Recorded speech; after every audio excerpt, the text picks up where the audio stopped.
සහෝදර සහෝදරියනි, අපි දැන් ඉන්න තලයෙන් තවත් අලුත් තලයකට ජීවිතේ මාරු වෙන්නට කාලය ඇවිල්ලා තියෙනවා. ඒකයි මේ පණිවිඩය. මොකක්ද ඒ තලය? අපේ ජීවිතේ අපි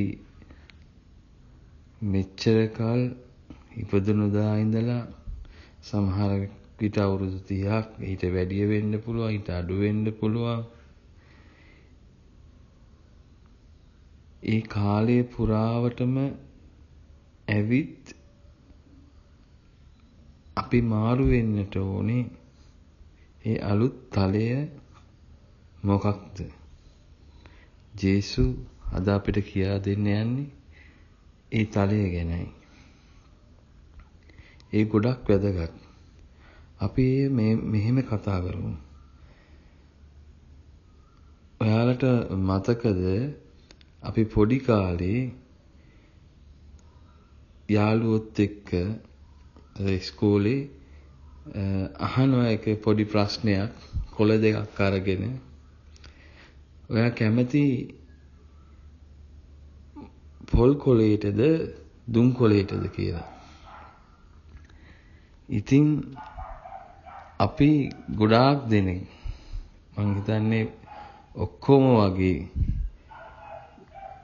කියන්නේ පොල් කොළේට කියලා. මොකද දුම් කොළේට අපි කැමති නැහැ.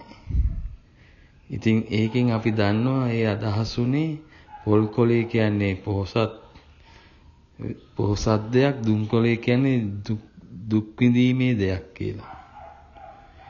ඉතින් කවුරුවත් අපි පොඩි කාලේ ඉඳලා දුක් විඳින්න කැමති වුණේ. අපේ පොඩි කාලේ ඉඳලා අපේ ආස වුණේ, අපි හීන දැක්කේ හැමදේම පොහොසත් විදියට ජීවත් වෙන්න. නමුත් ඔයාලා දන්නවද මෙන්න මෙතන තමයි අපිට වැරදිච්ච තැන කියලා? අද අපි වයසින් මුහුකුරා ගියත්, අපි පරිණත වෙලා හිටියත්, විවාහක වුණත් අවිවාහක වුණත් අපිට දරා ගන්න බැරි, ඒ මුහුණ දෙන්න බැරි ඒ ප්‍රශ්න වලට ප්‍රධානතම හේතුව වෙලා තියෙන්නේ අපිට දුක කියන එක අපි දන්නේ නැති නිසායි. පොඩි කාලේ ඉඳලා අපිට ඒ ගැන පුහුණුවක් නැහැ. අපි දන්නේ නැහැ මොකක්ද දුක් විඳීම කියන්නේ. ඉතින් අපි හැම වෙලේම අපේ මනසින් අපි රැකියාවක් කරත්, ගෙදර හිටියත්, වැඩපළ කරත් අපේ මනස හැම වෙලේම අපි පුහුණු වෙන්නේ, අපි හොයන්නේ සැපෙන් ඉන්න. ඉතින් එතනදී අපි ගොඩාක් දුරට අපේ ජීවිතේ අලුත් වෙන්නේ නැහැ, පරිණත වෙන්නේ නැහැ. අපි ගොඩාක් වෙලාවට අපි වෙන්නේ කඩා වැටෙනවා. අපිට ප්‍රශ්න, කරදර, බාධක මොන දේවල් ඒවා එනකොට අපි ගොඩාක් වෙලාවට ශක්තිමත් වෙනවාට වැඩිය අපි වෙන්නේ කඩාගෙන වැටෙන එක. ඉතින් අද දෙවියන් වහන්සේ අපිට ජේසු ඒ අලුත් තලය ගැන කියන්නේ, සහෝදර සහෝදරියනි, අපි බොහෝ දුක් විඳිමින් දෙවියන් වහන්සේගේ රාජ්‍යයට ඇතුළු වන්නට ඕනේ කියයි. ඉතින් මේ දුක් විඳීම කියන්නේ මොකක්ද? ඒක අපි තේරුම් ගත්තොත් අපේ ජීවිතේ ගෙන යන්න හරි පහසුයි. උදාහරණයක් විදියට හිතන්න, ඔබ විවාහකයි කියලා. එතකොට විවාහක කෙනෙකුට එන ප්‍රශ්න එකපාරට මුහුණ දෙනකොට ඒ දන්නේ නැහැ ඒක මේ මොකක්ද වෙන්නේ කියලා අදාහ ගන්න බැරි තැනකට සමහර තැන්වලදී එනවා.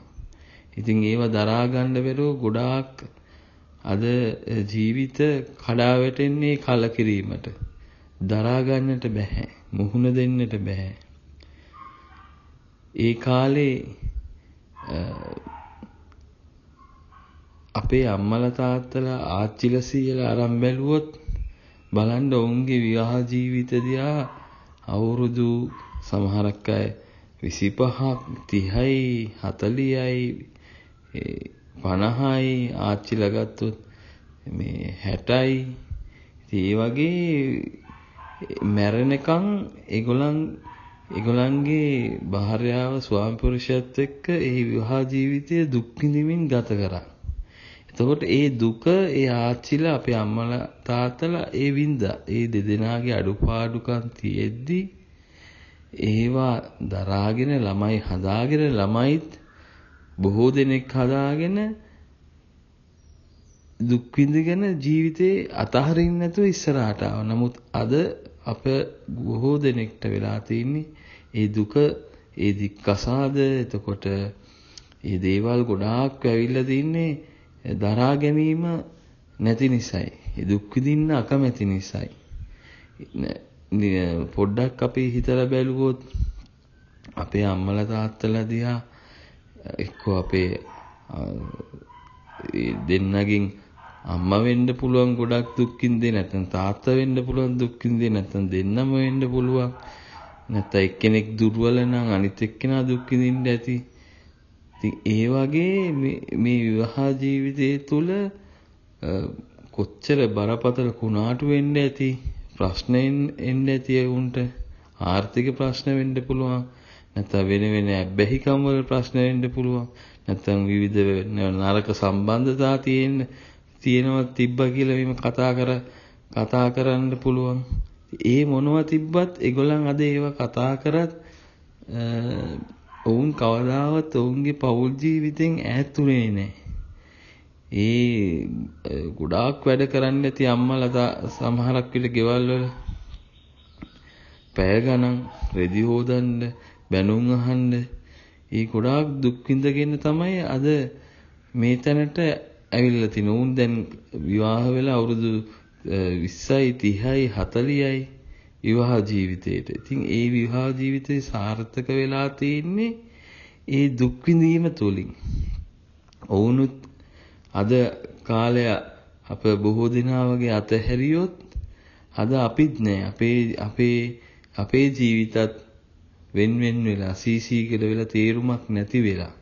අන්න දුක් විඳීමේ ප්‍රතිඵලය තමයි, දරා ගැනීමේ ප්‍රතිඵලය තමයි අවසානයේදී සතුටට, සැනසීමට, ඒ සාර්ථකත්වයට සාධකය වෙන්නේ. ඒ නිසා දුක් විඳීම කවදාවත් අපි ඒ කාලේ අපි හිතුවට දුම්කොලේ මේ කැමති නෑ කියලා අපි ජේසු අපිට ආදර්ශයක් වෙලා ඒක ජේසු කුරුසේ වැළඳගත්තා. කැමැත්තෙන්ම වැළඳගත්තා. ඇයි ජේසු කුරුසේ වැළඳගත්තේ? ජේසු මේ ලෝකයට මිනිස්සෙක් විදියට ආවා පාපයක් කරන්නේ නැතුව. ඒ වගේම පාපයක් කරන්නේ නැතුව ජීවත් වුණා. ඒ වගේම කිසිම පාපයක් කරන්නේ නැතුව ජේසු මැරුණා. ඒ මැරුණේ ජේසු අපේට ඒ පාපයෙන් අපි දැන් කරන අපේ පව් වලට සමාව දෙන්න, අපිව ගලව ගන්නයි. නැත්නම් ජේසු ඊටි ඒ ස්වර්ගයේ ජේසුට එන්න උවමනාවක් තිබෙන්නේ නැහැ. ජේසු කොහොමත් පව් කරන්නේ නැහැ. නමුත් අපිට උදව් කරන්න තමයි ජේසු මේ ලෝකෙට ආවේ. ඉතින් සහෝදර සහෝදරියනි, මේ දුක් විඳීම ගැන අපි අලුත් තලයකට දැන් එන්නට ඕනේ. අපිට තියෙන වැරදි අවබෝධය දුක් විඳීම ගැන අපි දැන් නැති කරගන්න ඕනේ. දුක් විඳිනවා කියන්නේ විහිං අපි මේ ඉන්න තැනින් පල්ලෙහාට වැටෙන එක නෙමෙයි. දෙවියන් වහන්සේ ජේසු අපිව ඔසවලා තින්නේ ඔයාව විවාහක වුණත් අවිවාහක වුණත් දැන් ඔබගේ සහෝදර සහෝදරියන් දරුවන් වෙන්න පුළුවන්, පවුල වෙන්න පුළුවන්, ඔබගේ රක්ෂා වෙන්න පුළුවන්. ඒ දෙවියන් වහන්සේ ඔබ අඳින පළඳින විදිය වෙන්න පුළුවන්. ඒවා ඔසවලා තබලා තියෙන්නේ වෙන කාටවත් නොදෙවෙන විදියට ඔබව ඔසවලා තියෙන්නේ. ඔබ ඒ දෙවියන් වහන්සේගේ දරුවෙක් විදිහට ඔබ ඔසවලා තින්නේ ඒ මේ හිඟන්නෙක් වෙන්න නෙමෙයි. නමුත් දුක් විඳීම ඊට එහා යන දෙයක්. අපි ඒක අවබෝධ කරගත යුතු දෙයක් සහ අපි කැමැත්තෙන්ම ඒක ලං කරගෙන අනාගතේ ඒ කියන්නේ අපි උදාහරණයක් විදිහට කතා කරපු විදිහට ඒ අම්මලා තාත්තලා ඒ දරා ගැනීම තුළ අද අපි සතුටින් ඉන්නවා වගේ අපේ පවුල රැකිලා තියනවා වගේ අපිත් ඒ දුක් විඳීම ජේසු වගේ සතුටින් වැළඳගෙන අපි අවබෝධ කරගෙන විශේෂයෙන් අවබෝධ කරගෙන අපි ගමන් කරන්නට ඕනේ. ඒ අවබෝධය තුළ අපිට ධෛර්යය හම්බ වෙනවා. ඒ කොහොමද ධෛර්යය හම්බ වෙන්නේ? අද විශේෂයෙන් ජේසු අපිට කියන්නේ අපි දේව මන්දිරයට යන්නට ඕනේ. දේව මන්දිරය කියන්නේ අපගේ ඒ පල්ලියේ දිව්‍ය පූජාවට නිතර අපි සහභාගී වෙනකොට දිව්‍ය සප්‍රසාද වහන්සේ බැහැ දකින්නකොට අපිට හිතන්නකො අපිට දැන් ඔබ තනිව මුහුණ දෙන මේ ප්‍රශ්න වලට තනිව මුහුණ දෙන්න කොච්චර ඇදුවත් අපිට බැරි වෙනවා. නමුත් අපි ජේසුව විශ්වාස කරලා පේදුරු වගේ, ජෝවාන් වගේ, ජාකෝබ් වගේ පේදුරු මේ ජේසුව විශ්වාස කරලා අපි ජේසු ගාවට පොඩ්ඩක් පල්ලියකට එහෙම ගියොත් අපිට ජේසු ඉස්සරහා අපි දන ගහනකොටම අපි එතනින් පල්ලියෙන් එළියට එන්නේ අපි ලොකු සැනසීමකින්. ඉතින් අපිට තනියෙම අපි කොච්චර යන්න ගත්තත් අපි කුණාටුවට ආවෙලා අපි හිතන්නේ අපි මැරෙයි කියලා. නමුත් ජේසු ගාවට යන මොහොතක් පාසා අපි ධෛර්යවත් වෙලා අපි එළියට එනවා. ඒකයි අපි පූජාවට යන්නට ඕනේ. ඒකයි අපි පාපෝච්චාරණයක් කරන්නට ඕනේ. ඒකයි අපි දිව්‍ය සප්‍රසාද වහන්සේ ගාවට යන්නට ඕනේ. ඒකයි අපි යාඥා කරන්න. ඒකේ වැදගත්කම. ඒ නිසා සහෝදර සහෝදරියනි, ඉතින් මේ ඉතා ගොඩාක් වැදගත් කාරණයක්. ඒ නිසා අධෛර්ය වෙන්න එපා. ධෛර්යවත් වෙන්න. ඒ දුක දැන් අපි ඒ දුක් විඳීමේ ඒ ගමනට අපි දැන් ඇතුළු වුණේ නැත්නම්, ඒ අවබෝධ කරගත්තේ නැත්නම් අපේ ජීවිතයේ ඉදිරි කාලයත් අපි පරිණත අය නොවි පරිණත දෙවියන් වහන්සේගේ දරුවන් වෙන්නේ නැතුව මැරෙනකන් එහෙම ගමන් කරන්නට වෙනවා. ඒ නිසා ඒ ගොඩාක් වැදගත් මේ ජීවිතේ අද ජේසු දෙන පණිවිඩය ඒකයි. ඉතින් අපි සියලු දෙනාම ධෛර්යවත් වෙමු.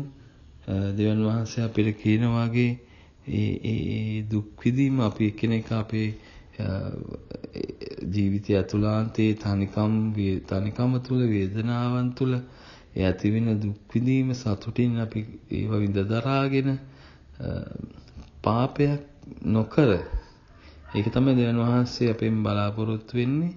වෙනදාට අපි මේ දුක් විඳීම අපිට මේ ප්‍රශ්න කරදර ආවම අපි පාපයට ඇදිලා යනවා.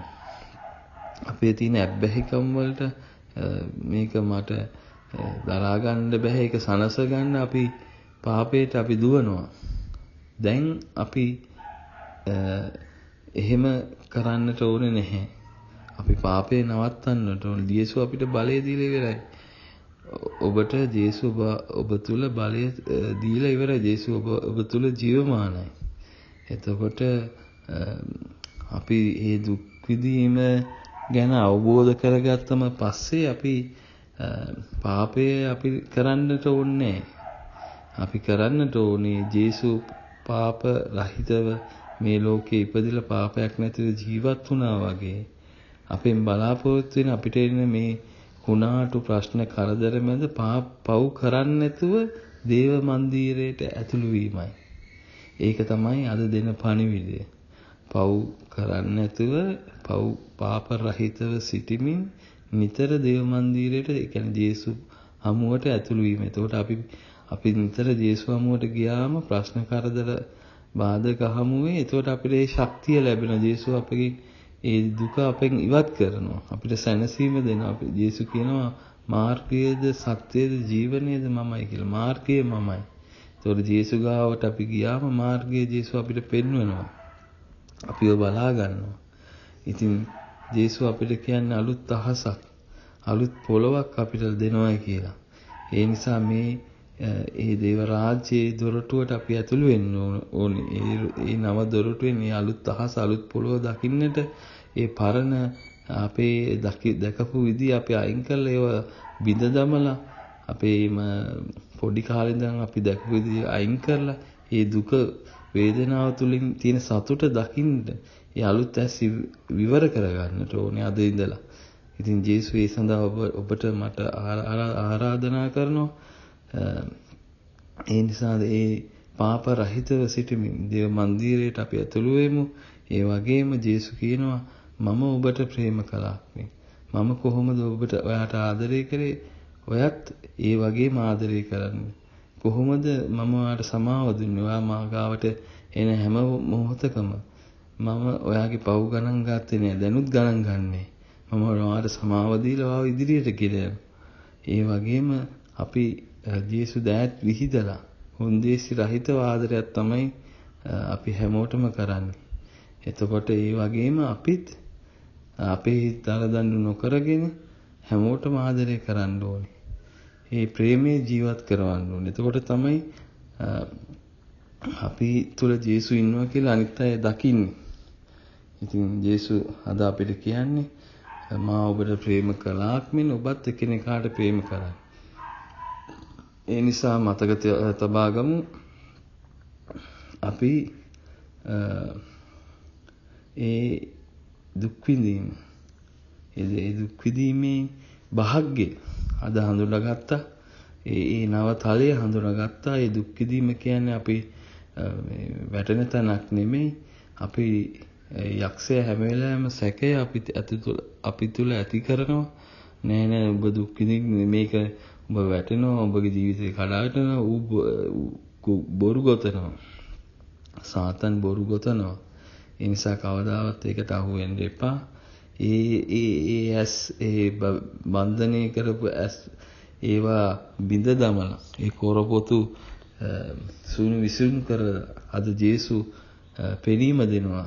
ඔයාට මට අපි හැමෝටම මේ පෙනීම දීලා කියන්නේ දකින්න ඒ සැපත අපි මේ ජීවිතයේ දුක් වේදනා දරා ගැනීම තුලින් පාප රහිතව සිටීම තුලින් ජේසුගේ මන්දිරයට ජේසුගේ පාවලට නිතර ගමන් කිරීම තුලින් මේ ශක්තිය ලැබීම තුලින් අවසානයේ තෙක් අපි ගමන් කිරීම තුලින් ජේසුගේ ජයග්‍රහණය ඒ අලුත් අහසේ අලුත් පොළව ඒ සංරක්ෂණය ඒ රැකවරණය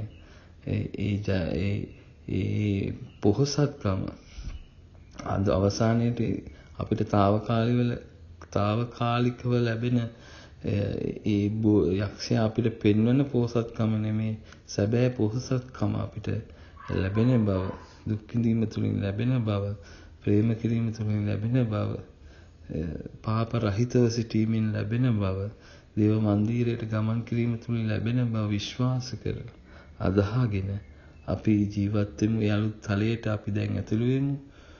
සතුටින් අලුත් ඇස් දෙකකින් අලුත් මනසකින් අපේ ජීවිතයේ ඉදිරියට එන ඒ කරදර දුක් කරදර බාධක වලට සතුටින් අපි මුහුණ දෙමු. ජේසු සතුටින් කුරුසියේ වැළඳගත්තා වගේ අපි සතුටින් වැළඳගමු. කුරුසේ ගැලවීමේ කුරුසේ ජීවිතේ කුරුසේ උත්ථානේ වැළඳ ගනිමු. කුරුසිය ගැලවීමයි කුරුසිය ජීවනයයි කුරුසිය උත්ථානයයි. ඒ නිසා අපි සතුටින් අපේ කුරුස වැළඳගෙන විජයග්‍රහණය කරා. අපි හැමෝම එකමුතු වෙලා සතුටින් ආදරයෙන් අද ඉඳලා පියමනිමු. ඔබ සියලු දෙනාට ජේසු පිටයි.